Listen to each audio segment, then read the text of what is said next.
ഒരു സെന്റ് മോങ്കിന്റെ അടുത്ത് ഒരാൾ വന്നിട്ട് പറഞ്ഞു, ഞാൻ ഒരുപാട് ആളുകളുടെ ശിഷ്യനായിട്ടുണ്ട്. എനിക്കിപ്പോ നിങ്ങൾ ഇന്ന് കുറെ കാര്യങ്ങൾ പഠിക്കാണ്ട്, നിങ്ങൾക്ക് അറിയാവുന്ന കാര്യങ്ങൾ, നിങ്ങൾ ചിന്തിക്കുന്ന കാര്യങ്ങൾ, നിങ്ങൾ ജീവിക്കുന്ന കാര്യങ്ങൾ, ഇതൊക്കെ എനിക്കൊന്ന് പഠിപ്പിച്ചു തരുമോ?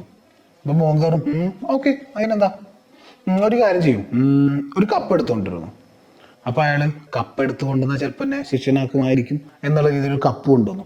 ആ കപ്പിലേക്ക് ഈ മോങ്ക് കുറച്ച് പാലൊഴിക്കാൻ തുടങ്ങി. കപ്പ് നിറഞ്ഞു, പിന്നെയും പാലൊഴിക്കാൻ തന്നെ. പാല് വേസ്റ്റായി നിലത്തിലൂടെ ഒഴുകാൻ തുടങ്ങി. കുറച്ചൊക്കെ ആയപ്പോൾ ശിഷ്യനാവാമെന്ന ആള് പറഞ്ഞു, പാലത് വേസ്റ്റ് ആയി പോകും, നിങ്ങൾ എന്തേ ചെയ്യുന്നത്, പാല് കുറെ വേസ്റ്റ് ആയി എന്ന്. അപ്പോ സെന്റ് മോങ്ക് ചോദിച്ചു, ഇത് കണ്ടിട്ട് നിങ്ങൾക്ക് എന്താ മനസ്സിലായത്, അതാദ്യം ഒന്ന് പറയുന്നു. അപ്പൊ ശിഷ്യനാവാമെന്ന ആള് പറഞ്ഞു, ഒഴിഞ്ഞ കപ്പിലാണെങ്കിൽ പാലൊഴിക്കുന്നതിന് അർത്ഥമുണ്ട്, പാല് നിറയും, നിറഞ്ഞതിലേക്ക് വീണ്ടും വീണ്ടും ഒഴിച്ചാൽ പാല് വേസ്റ്റ് ആയി പോവില്ലേ, ഇതിപ്പോ എത്ര പറയാണ്ടോന്നു. അപ്പൊ മോങ്ക് പറഞ്ഞു, ഇതാവും നിങ്ങളുടെ ഇപ്പോഴത്തെ അവസ്ഥ. നിങ്ങൾ ഓൾറെഡി ഫുള്ളായിട്ടാണ് വരുന്നത്. നിങ്ങൾ ആദ്യം പോയിട്ട് അൺലേൺ ചെയ്ത് വരും. കാരണം നമ്മൾ ഓൾറെഡി പഠിച്ച, അറിഞ്ഞ, ജീവിച്ച കുറെ കാര്യങ്ങൾ വെച്ചിട്ടാണ് നമ്മൾ ബാക്കിയുള്ള ലൈഫിനെ നോക്കി കാണുന്നത്. അങ്ങനെ ആയാലേ നമ്മൾ ഒന്നിൽ കുടുങ്ങി പോകും. നമുക്ക് എക്സ്പാൻഡ് ചെയ്യണമെങ്കിൽ, നമുക്ക് വളരണമെങ്കിൽ നമ്മൾ ഓപ്പൺ ആയിരിക്കണം.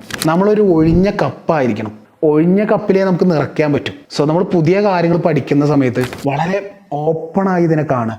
ഞാനൊരു മതത്തിന്റെ വിശ്വാസിയാണെങ്കിൽ അതാണ് എൻ്റെ തലയ്ക്കകത്തൊക്കെ മൊത്തം. ഞാൻ അത് വെച്ചിട്ടാണ് ഈ ലോകത്തെ കാണുക. ഞാനൊരു നിരീശ്വരവാദിയാണെങ്കിൽ അത് വെച്ചിട്ടാണ് കാണുക. എന്തിനും അങ്ങനെ കാണുക. ഞാനൊരു പാർട്ടിയുടെ ആളാണെങ്കിൽ ആ പാർട്ടിയുടെ ആ നയത്തിനനുസരിച്ചാണ് ഞാൻ എല്ലാം കാണുക. ഇങ്ങനെയാണ്. ഞാനൊരു ഫിലോസഫിയിൽ വിശ്വസിക്കുന്നുണ്ടെങ്കിൽ അത് വെച്ചാണ് എല്ലാം കാണുക. നമ്മൾ അതിൻ്റെ ഉള്ളിൽ ഒതുങ്ങി പോവാണ്. നമുക്ക് അതിൻ്റെ അപ്പുറത്തേക്ക് വളരാനുണ്ട്. സോ നമ്മൾ ഇപ്പൊ പഠിച്ചു വെച്ച നമ്മുടെ ഉള്ളിലുള്ള പല കാര്യങ്ങളും തെറ്റാവും എന്നുള്ളതാണ്. അത് തെറ്റാവും നമ്മൾ തിരിച്ചറിഞ്ഞിട്ട് അവിടെ നിന്നാണ് നമ്മുടെ വളർച്ച ആരംഭിക്കുന്നത്. സോ ഇന്ന് ഞാൻ വിചാരിച്ചു വെച്ചിരിക്കുന്ന പലതും നാളെ പുതിയ കാര്യങ്ങൾ ലേൺ ചെയ്യുമ്പോൾ എനിക്ക് മനസ്സിലാവും ഇതൊക്കെ തെറ്റാണ്.